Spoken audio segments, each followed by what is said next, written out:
আসসালামু আলাইকুম ওরহমতুল্লাহি ওবারাকাতু।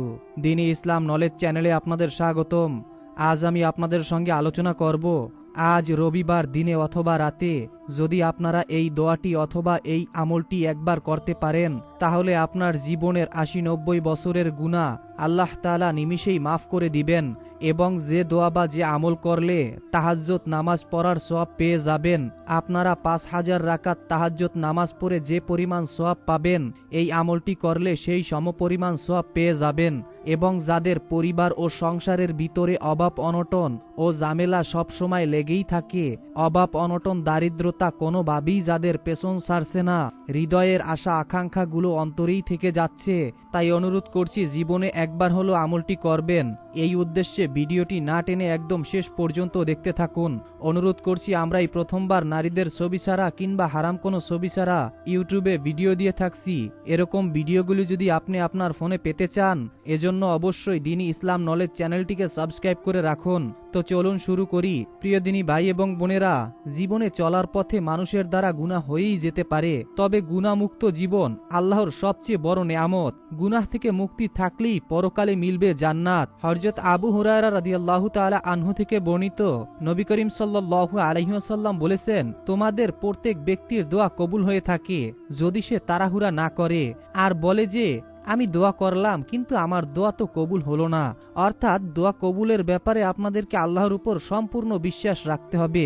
যেমন আপনি আজকের এই আমলটি করতেছেন, আপনি মনের ভিতরে কোনো সন্দেহ রাখবেন না যে আমার দোয়া কবুল হয়েছে কি না।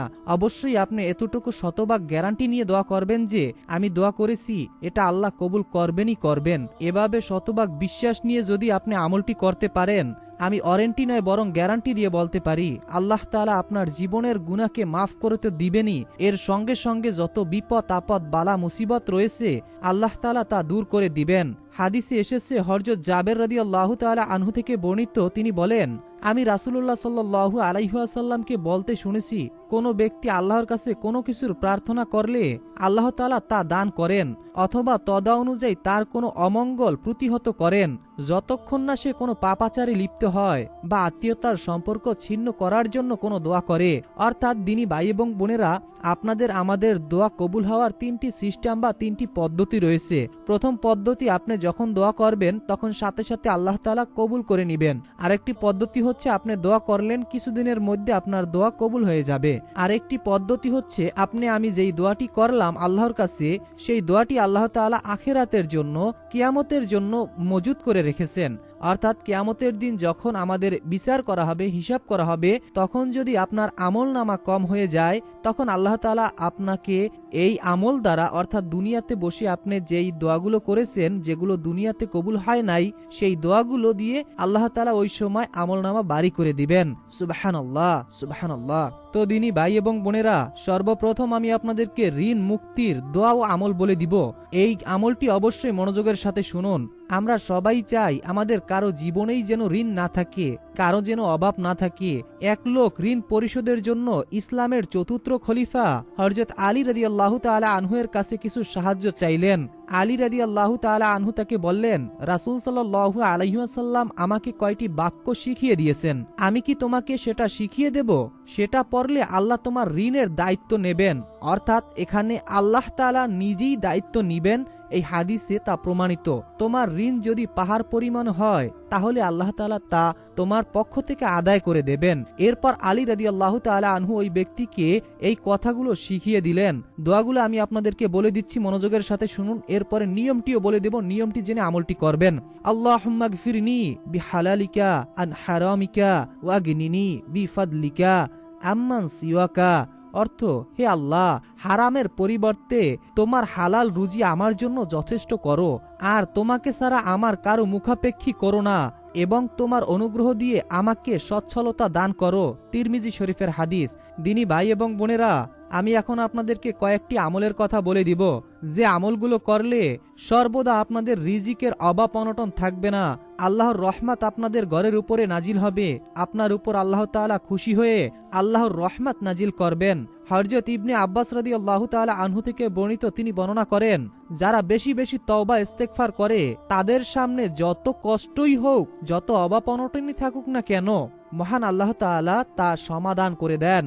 সুতরাং বেশি বেশি তওবা ও ইস্তেগফার করা মুমিন ব্যক্তির অন্যতম একটি গুণ। তাই আপনারা যদি সর্বদা আল্লাহ তাআলার এই ইস্তেগফারের সঙ্গে লেগে থাকেন, আমি আশা করি আপনাদের জীবনের সমস্ত সংকট কেটে যাবে। আস্তাগফিরুল্লাহটি হচ্ছে আস্তাগফিরুল্লাহ আস্তাগফিরুল্লাহ, যার অর্থই হচ্ছে আমি আল্লাহর ক্ষমা প্রার্থনা করছি, আমি আল্লাহর ক্ষমা প্রার্থনা করছি। আরেকটি ইস্তেগফার হচ্ছে আস্তাগফিরুল্লাহ ওয়া আতুবু ইলাইহি, আমি আল্লাহর ক্ষমা প্রার্থনা করছি এবং তার দিকেই ফিরে আসছি। সুবহানাল্লাহ। তো দিনী ভাই এবং বোনেরা, আরও কিছু দোয়া রয়েছে। সেই দোয়াগুলো জানার আগে আমরা পবিত্র কোরআনের একটি সূরা শুনব। আমরা সবাই জানি যে পবিত্র কোরআনের সূরা শুনলে প্রতিটা হরফে 10টি করে নেকি আল্লাহ তাআলা আমাদের আমলনামায় লিখে দেবেন এবং ফেরেশতারা আমাদের জন্য দোয়া করবেন এবং আমাদের মনের অপূর্ণ আশাগুলো আল্লাহ তাআলা এই সূরা শোনার ওসিলায় পূরণ করে দেবেন। আপনারা অনেকেই আছেন যারা আমাদের ভিডিওগুলো দেখেন। অনেক দিনই ভাই ও বোনেরা প্রশ্ন করেছেন এবং তারা জানিয়েছেন যে আমরা সূরা শুনে ফলাফল পেয়েছি। আমাদের মনের যেই আশাগুলো অনেক দিন ধরে পূরণ হয়নি, সেই আশাগুলো এই সূরা শোনার ওসিলায় আল্লাহ তাআলা খুব দ্রুতই পূরণ করে দিয়েছেন এবং পরিবারে যাদের অভাব অনটন ছিল তাদের অভাব অনটন আল্লাহ তাআলা দূর করে দিয়েছেন। তাই আপনি যদি চান আপনার পরিবার ও সংসার থেকে অভাব অনটন দূর করাতে, তাহলে অবশ্যই সূরাটি শুনে যান। কেননা যেই ঘরে কোরআন তেলাওয়াত শোনা হয় ওই ঘরে আল্লাহ তাআলার রহমত নাজিল হয়, বিপদ আপদ বালা মুসিবত দূর হয়ে যায়, দুষ্ট শয়তান জিন বদনজর সকল কিছু থেকে আল্লাহ তাআলা ওই ঘরকে হেফাজত করেন এবং যাদের ঘরে সর্বদা কোরআনের তেলাওয়াতের বাণী শোনা হয় ওই ঘরে আল্লাহ তাআলার অশেষ রহমত ও বরকত নাজিল হয়। তো সূরাটি শোনার আগে মহান আল্লাহর কাছে দোয়া করি, হে আল্লাহ, যে যেই উদ্দেশ্য নিয়ে, যে যেই আশা আকাঙ্ক্ষা নিয়ে সূরাটি শুনছে এবং শুনবে, মনের ভিতরে গভীর আশা ও ভরসা নিয়ে বসে আছে, আপনি সকলের মনের আশা ও মনের মাকসুদগুলো পূরণ করে দিন। অনেকেই বুক ভরা আশা নিয়ে সূরাটি শুনবে। হে আল্লাহ, তুমি কারো আশা নিরাশ করো না, তুমি সকলের আশাকে কবুল করে নাও। অনেকেই তো অভাবে আছে, অনেকেই তো টাকার সমস্যার ভিতরে আছে, অনেকের পরিবারে সুখ শান্তি নেই, সর্বদা অশান্তির ভিতরে থাকতেছে, বিপদ আপদ কোনোভাবেই যাদের পেছন ছাড়ছে না। হে আল্লাহ, হে রহমানুর রহিম, হে আলিমুল গাইব, হে কুল্লি শাইইন কদির, তুমি এই সূরাটি শোনার ওসিলায় সকলের সকল বিপদ আপদ বালা মুসিবত সকল সমস্যা দূর করে দিন। আমিন। কমেন্ট বক্সে আপনি আমিন লিখে দোয়াতে শরীক থাকুন। তো মনোযোগের সাথে সূরাটি শোনার পর দোয়া ও আমলগুলো জানবো। أعوذ بالله من الشيطان الرجيم. بسم الله الرحمن الرحيم.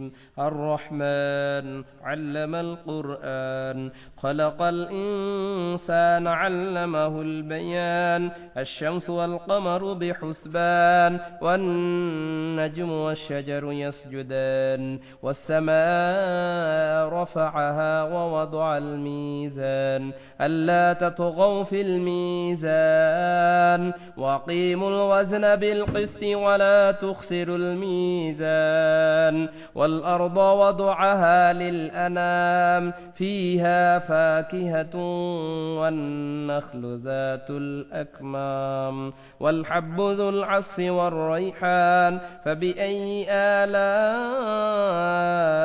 ربكما تكذبان خلق الإنسان من صلصال كالفخار وخلق الجان من مارج من نار فبأي آلاء ربكما تكذبان رب المشرقين ورب المغربين فبأي آلاء ربكما تكذبان مرج البحرين يلتقيان بينهما برزخ لا يبغيان فبأي آلاء ربكما تكذبان يخرج منهما اللؤلؤ والمرجان فبأي آلاء ربكما تكذبان وله الجوار المنشآت في البحر كالأعلام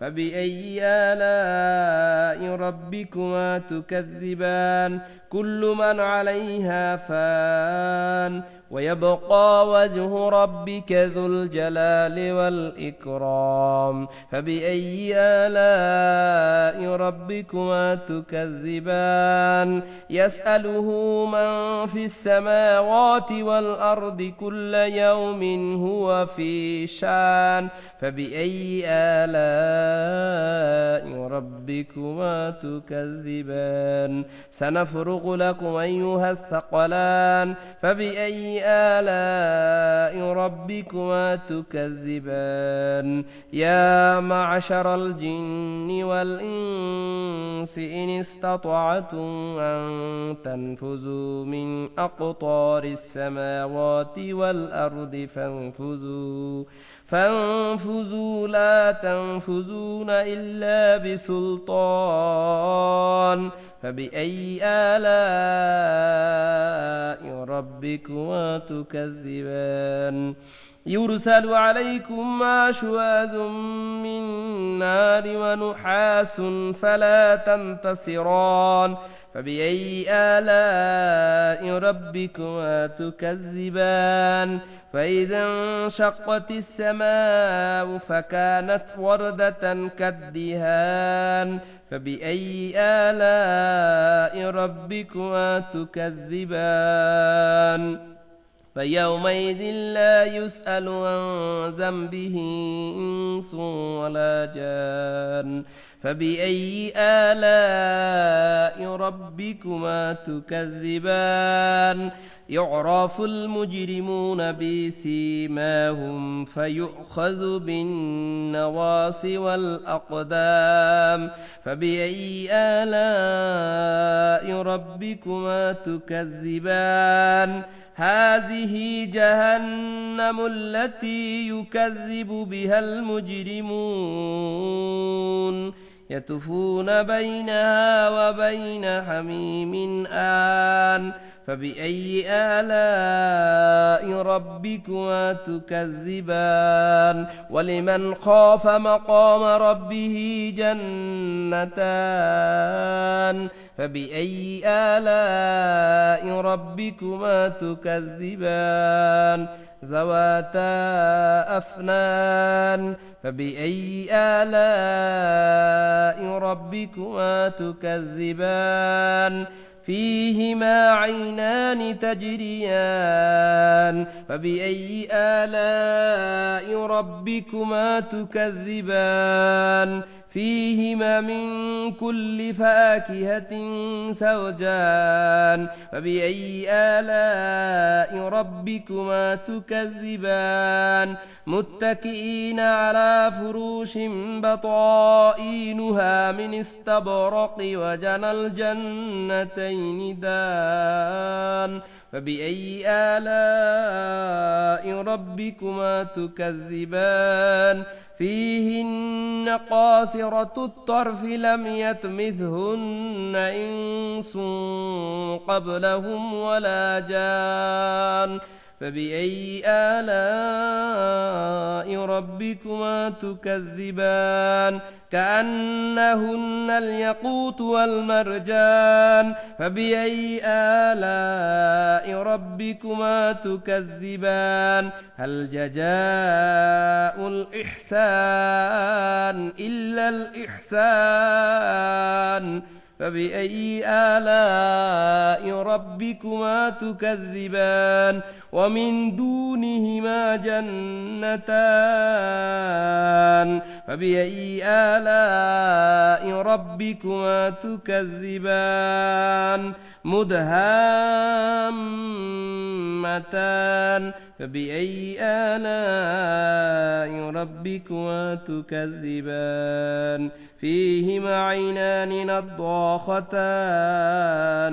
فبأي آلاء ربكما تكذبان فيهما فاكهة والنخل والرمان فبأي آلاء ربكما تكذبان فيهن خيرات حسان فبأي آلاء ربكما تكذبان حور مقصورات خيرات في الخيام فبأي آلاء ربكما تكذبان لم يطمثهن إنس قبلهم ولا جان فبأي آلاء ربكما تكذبان متكئين على رفرف خضر وأبقار حسان فبأي آلاء ربكما تكذبان تبارك اسم ربك ذي الجلال والإكرام يسبح لله ما في السماوات وما في الأرض الملك القدوس العزيز الحكيم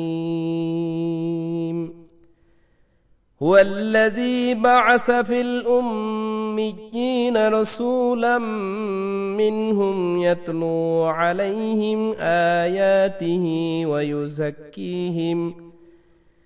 ويزكيهم ويعلمهم الكتاب والحكمة وإن كانوا من قبل لفي ضلال مبين وآخرين منهم لما يلحقوا بهم وهو العزيز الحكيم ذلك فضل الله يؤته من يشاء والله ذو الفضل العظيم مثل الذين حملوا التوراة ثم لم يحملوها كمثل الحمار يحمل أسفارا بئس مثل القوم الذين كذبوا بآيات الله والله لا يهدي القوم الظالمين قل يا أيها الذين هادوا إن زعمتم أنكم أولياء لله من دون الناس فتمنوا الموت إن كنتم صادقين ولن يتمنونه أبدا بما قدمت أيديهم والله عليم بالظالمين قل إن الموت الذي تفرون منه فإنه ملاقيكم ثم تردون إلى عالم الغيب والشهادة فينبئكم بما كنتم تعملون يا أيها الذين آمنوا إذا نودي للصلاة من يوم الجمعة فاسعوا إلى ذكر الله وذروا البيع ذلكم خير لكم إن كنتم تعلمون فإذا قضيت الصلاة فانتشروا في الأرض وابتغوا من فضل الله واذكروا الله كثيرا لعلكم تفلحون وإذا رأوا تجارة أو لهوا انفضوا إليها وتركوك قائمة قل ما عند الله خير من اللهو ومن التجارة والله خير الرازقين